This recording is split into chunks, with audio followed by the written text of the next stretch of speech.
Hey guys, welcome to Gregsbeerreviews today. It's beer 30. Let's go take a walk, see what's in the fridge today.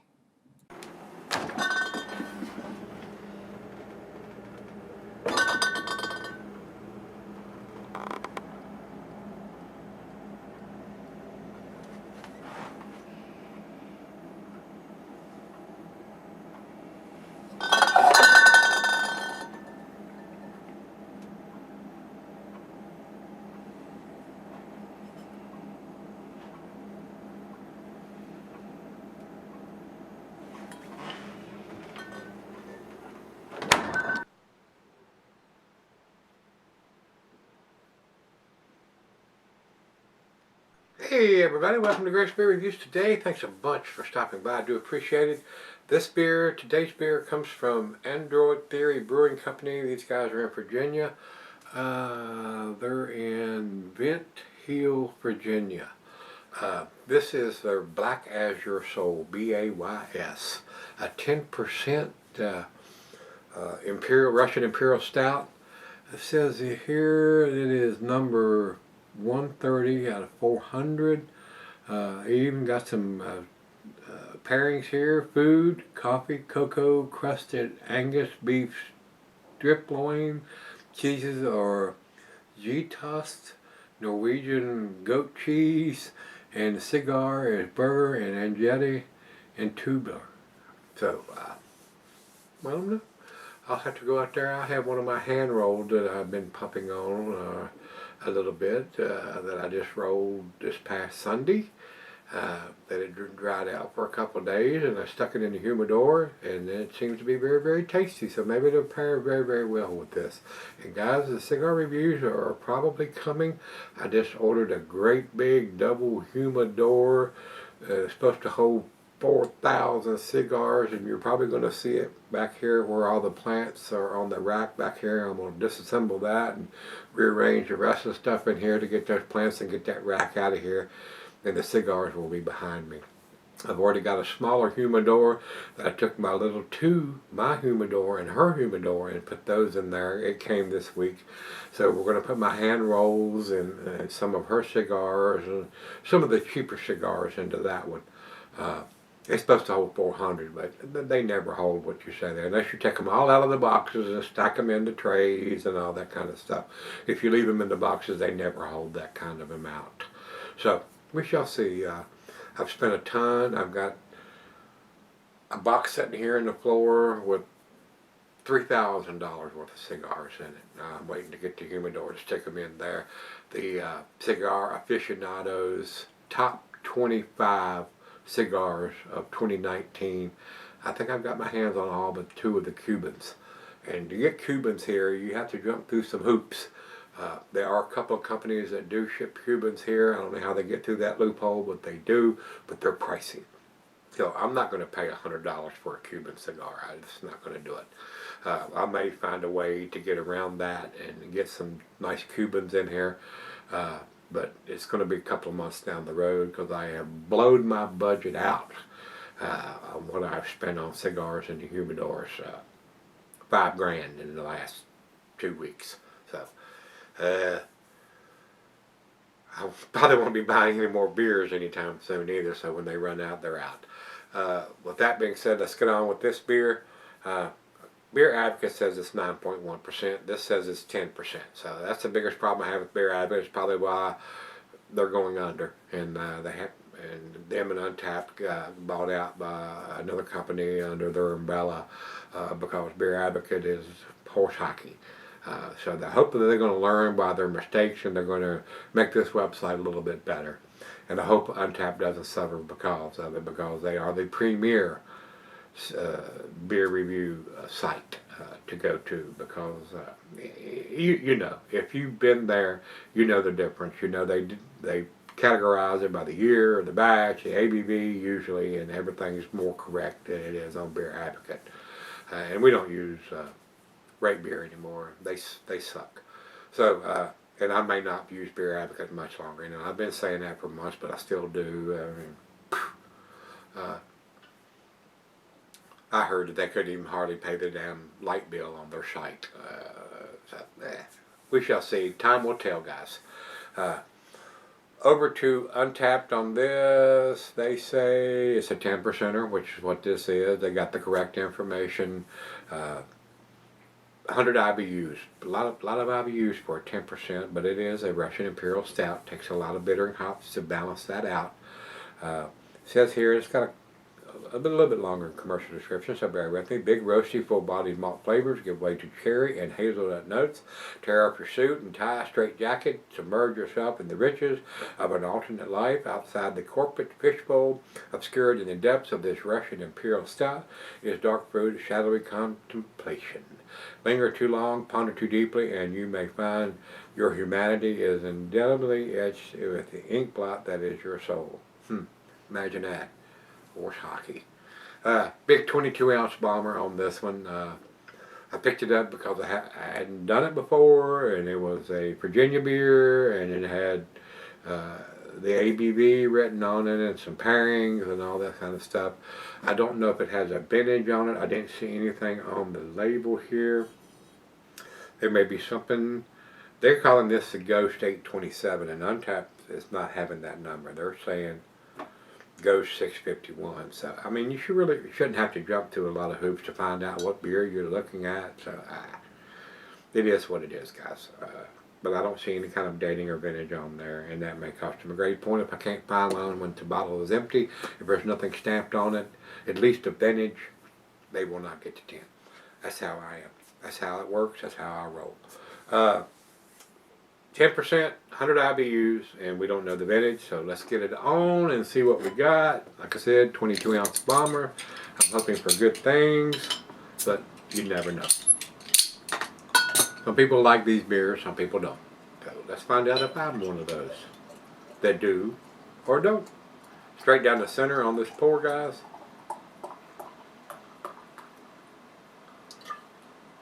Alright, we got a little bit left in there. Enough to give her a glass. Nice cascading effect on it. About a finger of head on that pour. A very, very dark black beer. A nice looking stout. Let's get it to the nose and see what we got.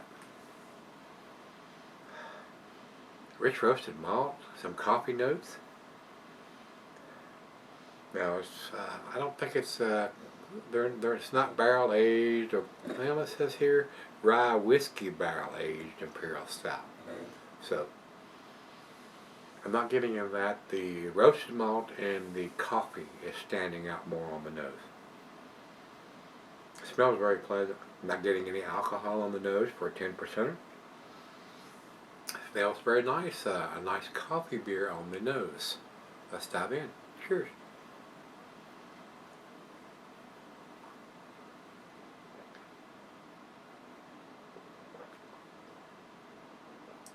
That is very pleasant.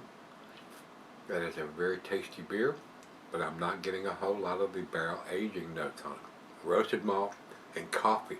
The coffee is standing out more than anything on the nose and on the taste. But it's cold right out of the fridge, so.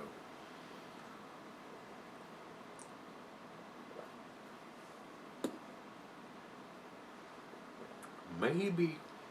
And the longer it sits in the glass, some of those notes come out a little bit more since it's chilled. Maybe a slight hint of some of those barrel notes on the second taste than it was on the first. So a prime reason that you want to let these warm up or let them set out a little bit before you drink them. You want to taste them when they're 55 to 70 degrees. And we're going to let this warm up to at least 70 degrees when we come back for the final chug and see if I'm getting any of those barrel notes or anything else other than any dark fruit or chocolate or anything else like that. So let's do that. So let me sip on it, pour her a glass, and I'll be right back. Alright guys, I'm back. I've been sipping on it for about an hour. It's up to room temperature. Big roasted malt and coffee notes. The coffee is basically off the chain. Big coffee beer. I mean, if you're looking for a nice stout with coffee notes, this is it. As far as being barrel aged and rye whiskey, not so much. If you're looking for that, you really have to look hard to find that. So evidently they didn't leave it in the barrels very long, or it wasn't first run barrels that never had beer in them before. Decent beer. The alcohol is well hidden. Big time roasted malt and coffee notes. That's what stands out in my mind more than anything else. Decent beer. I would probably buy it again, but if I'm looking for something that's barrel aged or some big whiskey notes, or bourbon or rye whiskey in this case, not so much. And that may be where they wanted. They may not have wanted those notes overpowering anything else. Roasted malt and coffee is what I'm getting on the beer. And it's warm, room temperature, 70 degrees. It's very tasty. Alcohol is well hidden. Final chug.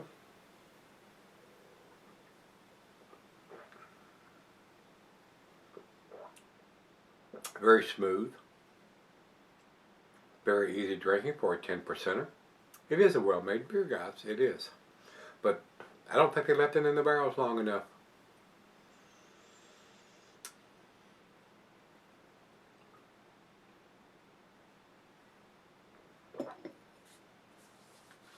I didn't go back and look at the ticket of what I paid for this beer, but it wasn't a cheap bottle. Anytime you see a beer that's listed as barrel aged and it's in a bigger bottle than a 12 ounce, a 22 or a 750, or even a 500 milliliter, you're going to pay more for that. It is a tasty beer. I did enjoy it.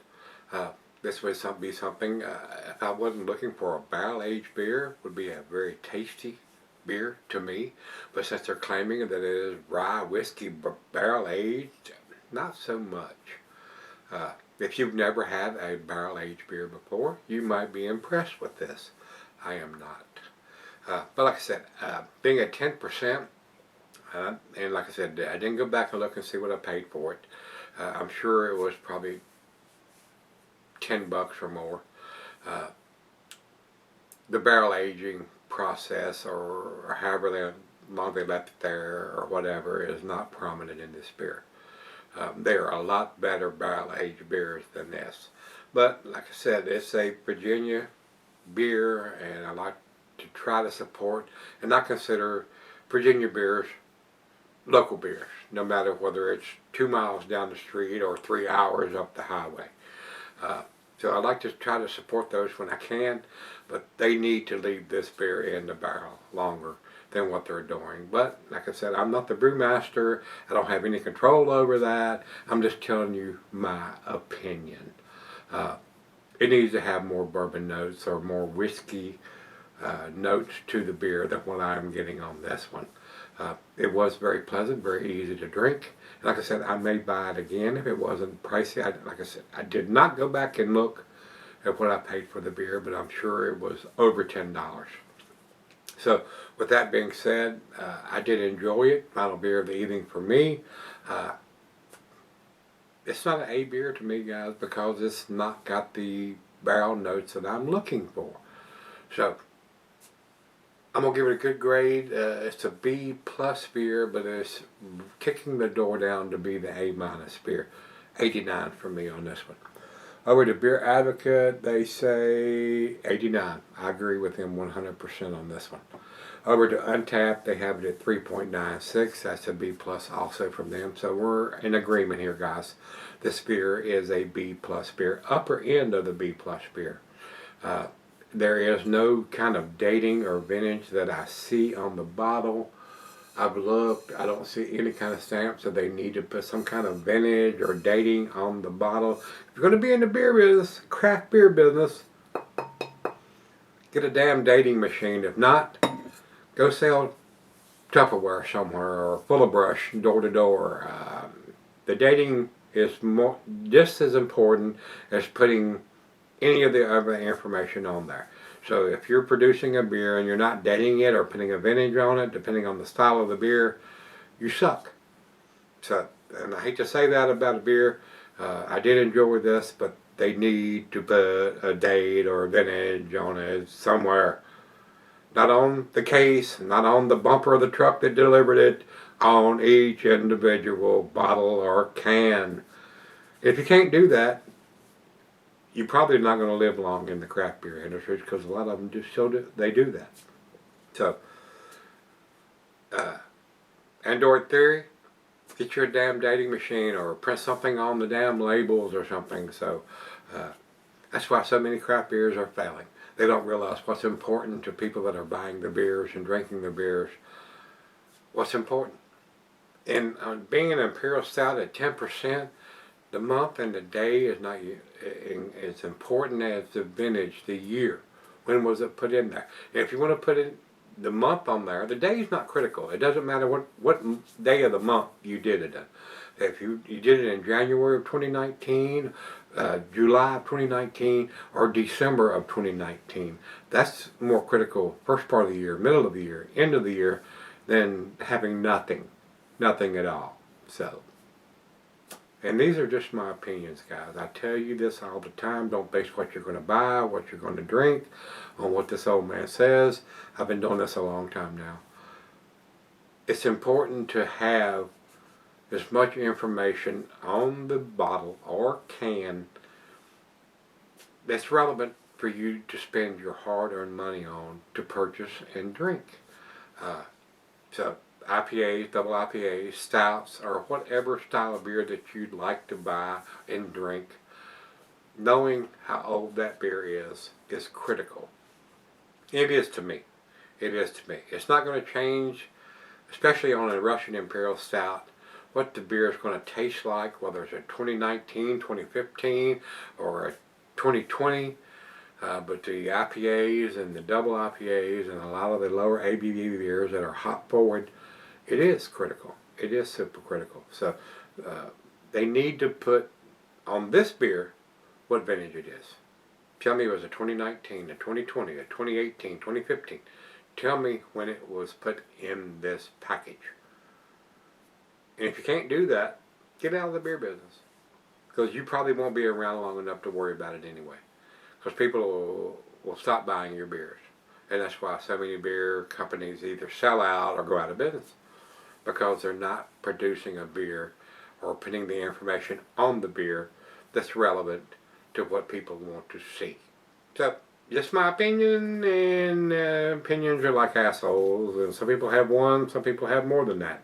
So, with that being said, we're going to wrap this up here, guys. If you had this from Adroit Theory, their Black as Your Soul Russian Imperial Stout, and they've had several different versions, and I told you this is called the Ghost 827, and Untapped has it as the Ghost 651. Why is there so many different ghost numbers there? Drives me crazy. I mean, just put the vintage on it. Don't put Ghost this or Ghost that.